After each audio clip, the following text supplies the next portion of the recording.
Hello, good morning. It's Shane O'Donnell here, and I want to share a story with you today that helped me enormously in my life when I realized what I'd learned when I was 7 years old. And this this story is so relevant. I mentor people, business owners, and corporate leaders and entrepreneurs, help them re focus their mind on their impossible goal, the goal that's way outside of their comfort zone, what they believe they can achieve. Um, Show them how they can get on the path confidently and move in the direction of that what they perceive as an impossible goal right now, and understand why they perceive it to be an impossible goal. They believe that that goal, when they achieve it, will fundamentally change everything for them, either in their business, in their personal life, in the corporation they're working for, or if they're an entrepreneur, it'll disrupt an industry. They truly believe it, but they don't know how to get there. And so their reasoning mind, their logic, their rational mind holds them hostage because it says you don't know how to get there, so therefore you can't, you won't, you're not worthy, you don't have the confidence or self-image to get there, and so on and so on and so on. And if you take those ideas to the logical conclusion, it's absolute bollocks, because when we're born into this world, we are completely ignorant. We don't even know how to tie a shoelace.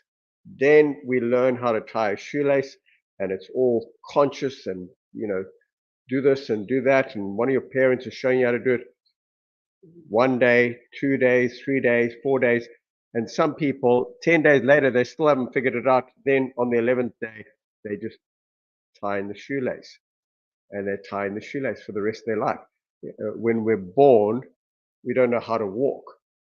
Then one day we have this urge within us, this livingness that wants to express itself through us, and we start to stand up. Then eventually one step. And then when we learn to walk, that learned idea is fixed within our subconscious mind until we're 100 years old. We will continue to walk from that thing we learned. So we're always ignorant of something in our life, but we can learn how to gather information, internalize that information, then take action on that information. That's really one of the meanings of wisdom, is when you can take knowledge and apply it in your life, and and then you become good at it. So you know, people talk about no confidence and poor self-esteem and all of that. It's all learned. We can unlearn the ideas that are holding us back, and we can learn new ideas. But the biggest challenge that I find, because I'm in the um, the arena or the area of mentorship where I help people reframe their thinking, is that doesn't matter how much sense I talk to people about these ideas, if their mind is not open to these ideas, they continue doing what they're doing, getting the same results that they're doing. And often those results aren't serving them. Those results are not the results that they want, but they're not open to hearing what there are so many mentors on social media, and I'll listen to a lot of them, and their message is so pure and it's so good, and they can help so many people, but millions don't hear the message. And it's not because they're daft, it's because their mind's closed, because we all have a paradigm.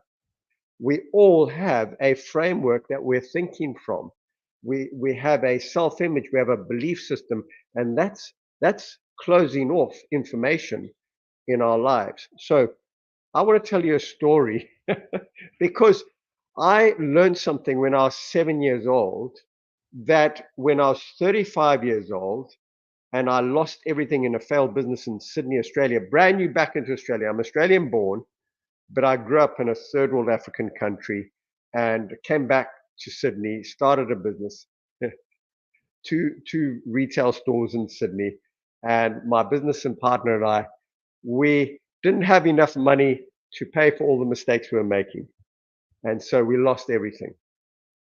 So my back was against the wall.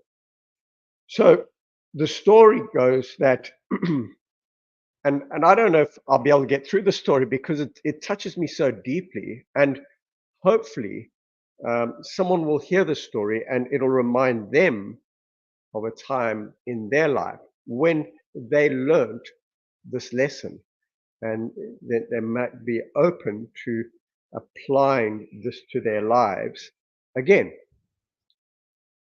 So, my mother grew up in a conservative family in Perth, Western Australia. She's a beautiful woman. And as a young woman, she meets a man, my father, who had been born and was raised in this third world African country.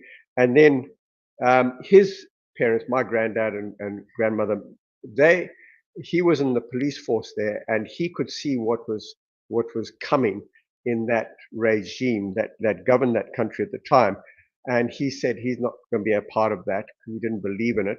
And so he left and he immigrated to WA, to Perth.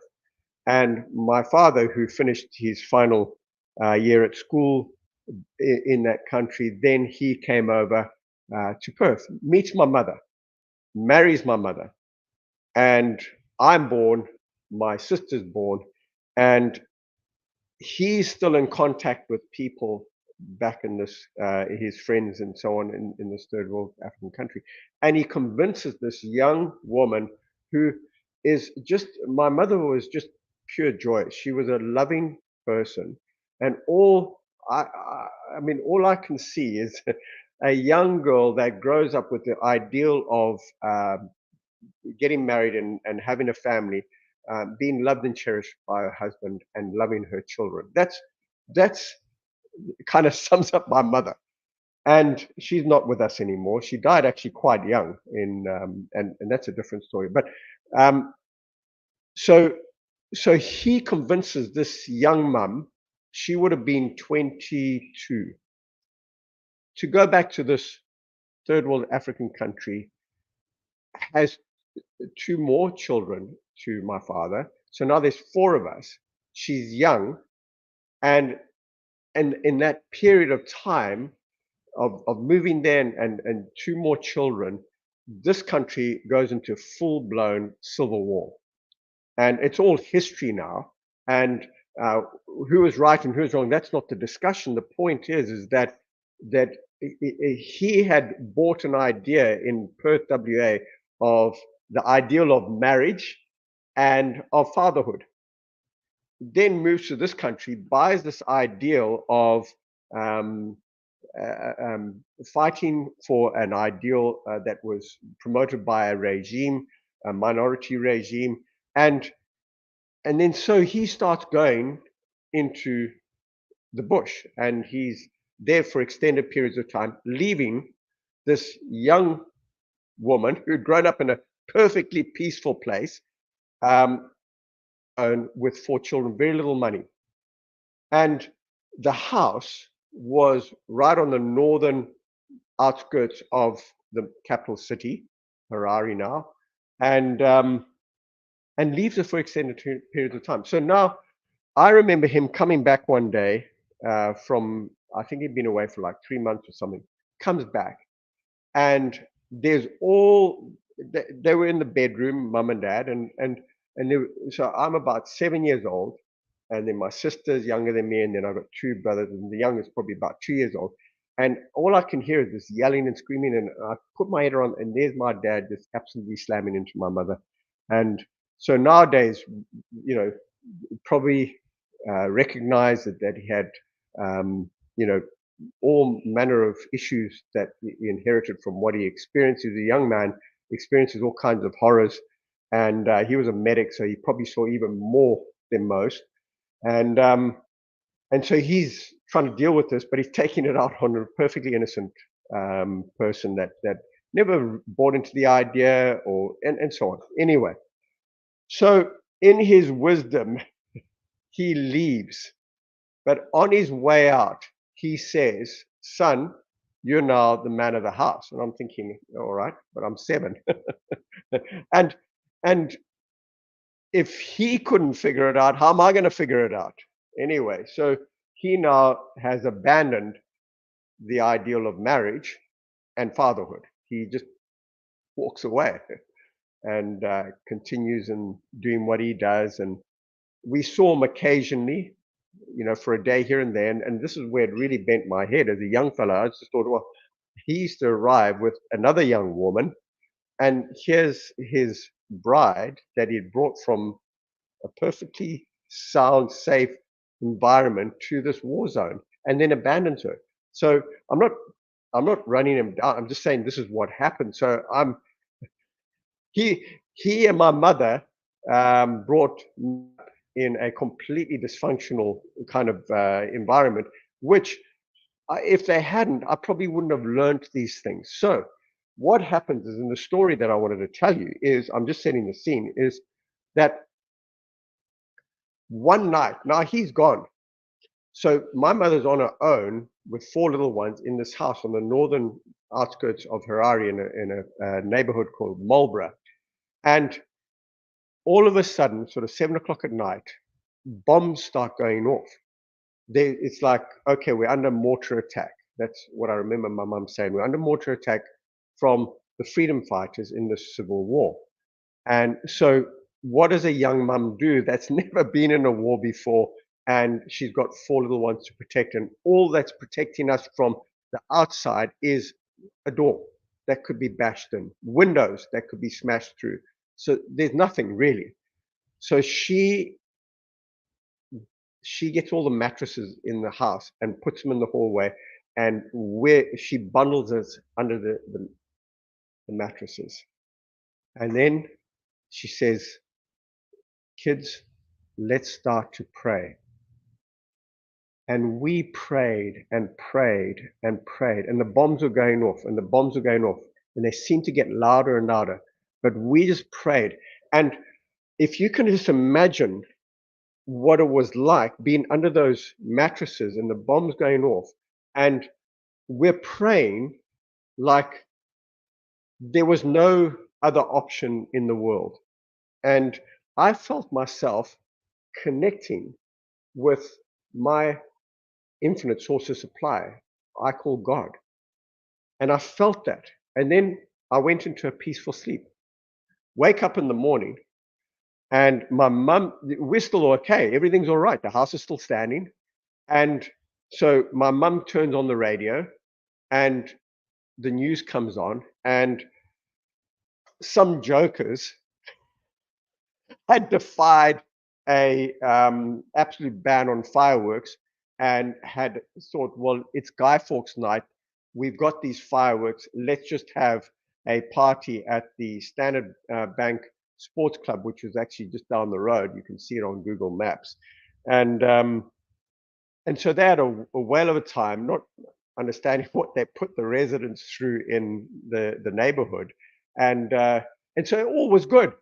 But what it did teach me was one thing, that when you let go and give the problem to your infinite source of supply, to God, and you just do what you're meant to do, what you can do, all is well.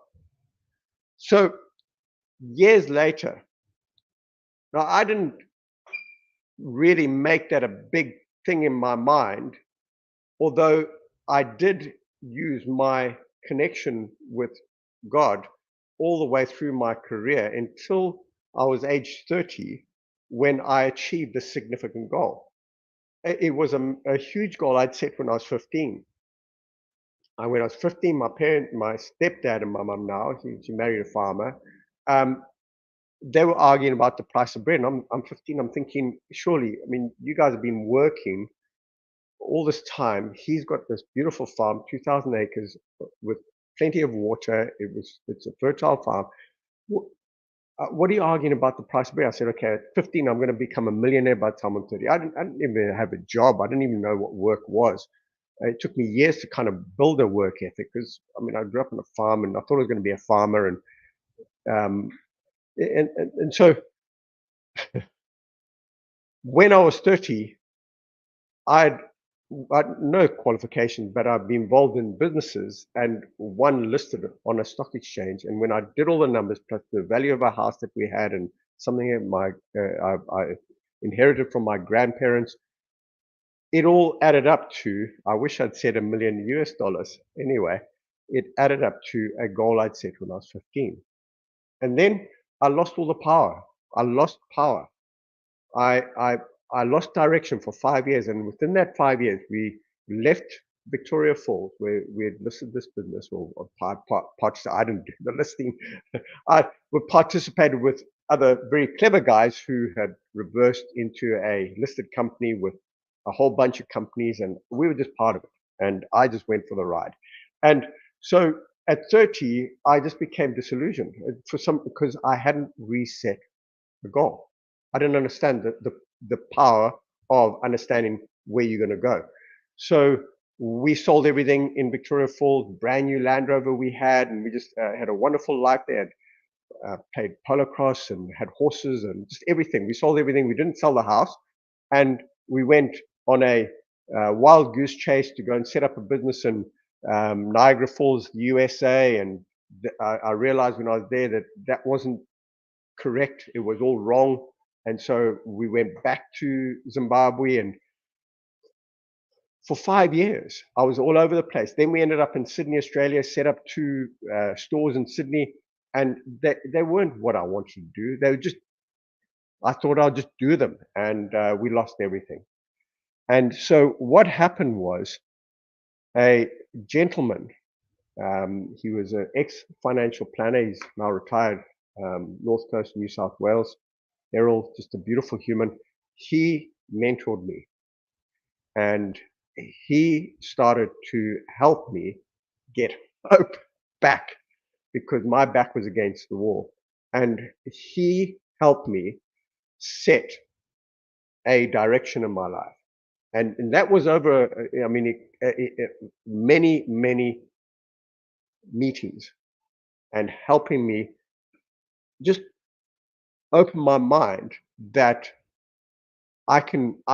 what had happened didn't have to define me. I can define my life going forward.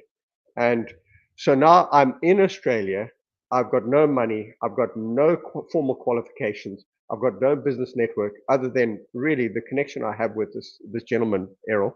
And he helped me set my direction in my life. And in fact, I've got a workbook here that I wrote in 2005 with Errol as my mentor over a period of time, where I eventually ended up with a story of an ideal day in my life, and I'm living that now.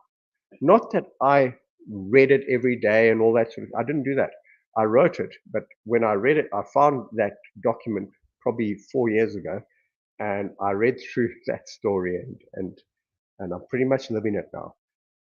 So my point is that we get so caught up in being the magic that we forget those who understand that there is an infinite source of supply that actually wants you to achieve that impossible goal, the one that's way outside of your comfort zone.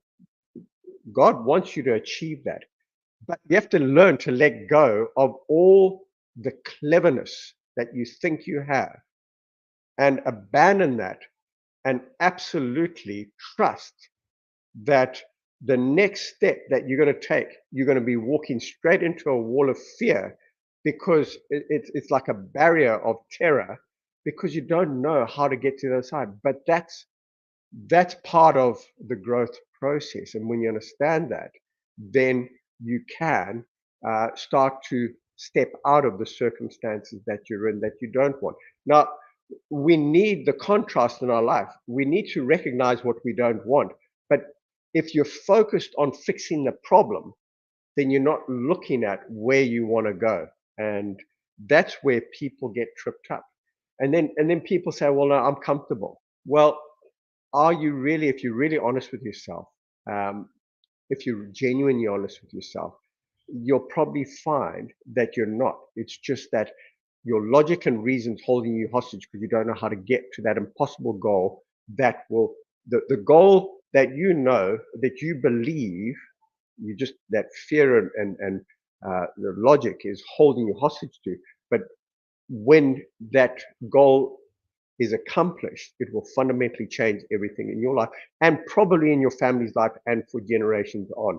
And, you know, the one that will fundamentally change your business, um, if you're an entrepreneur, fundamentally even disrupt and whole industries. So if you're honest with yourself, the only thing that I've come to realize is that I need, and I still have, mentors, people that have gone through where I am right now and are living a life and understand how to get to a stage in life that I want to get to. So I continue to be mentored for that very reason, because what's the point? I mean, I'm only 56 years old this year. So can I retire? Yes.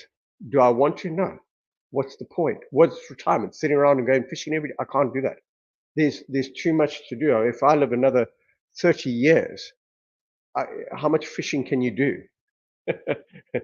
For some people, I say a lot. Yeah, absolutely. If that's your passion, that's what you want to do. Great. But I think that if you're honest with yourself, there's probably a true purpose in your life where you know that you haven't fully expressed who you haven't become the person you're meant to be, that you came to this planet to be.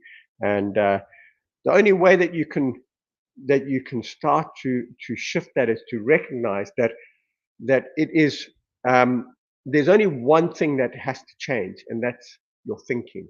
Because um, your results in life, all your results, are a complete reflection of what's going on inside your mind.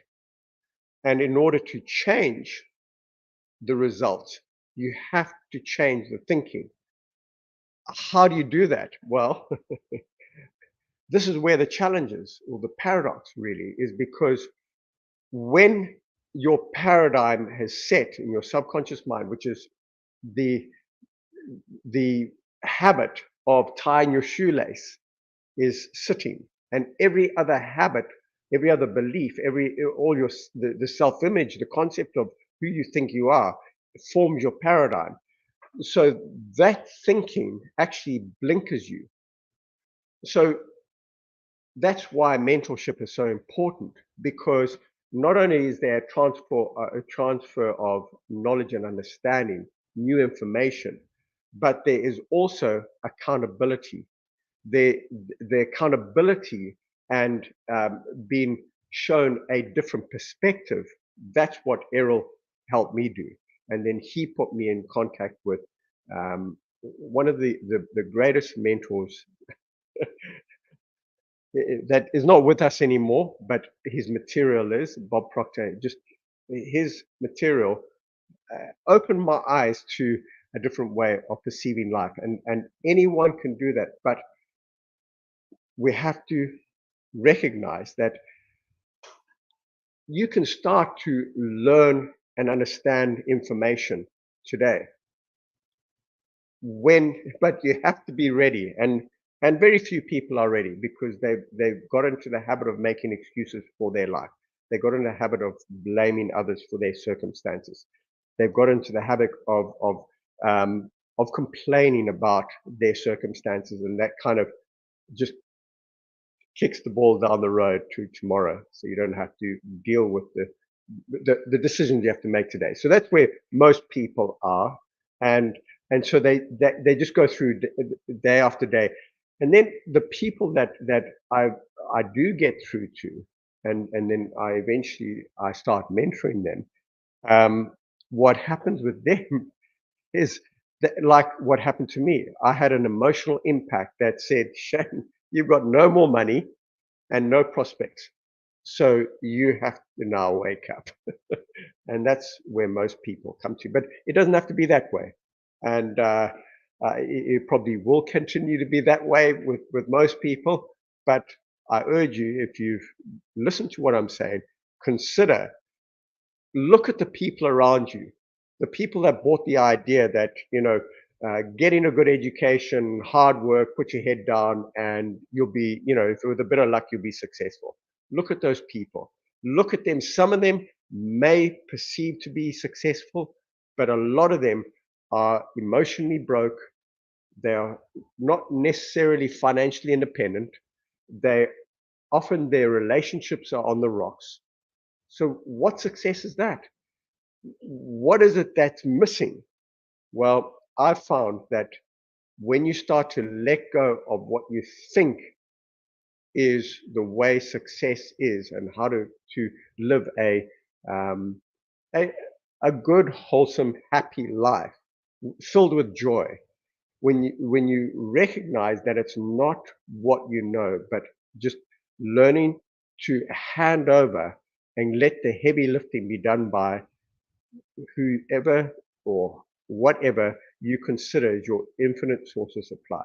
For me, it's just simple, it's God. But for some people, that will be a difficult concept to grasp, or they've got history with that name. Whatever you call your infinite source of supply. Some people say universe and so on. But when you start to let go and start to partner and let the heavy lifting be done by the infinite, then everything starts to work out a lot easier. And it happens quickly, literally, really quickly. So that's my message today. I hope that helps.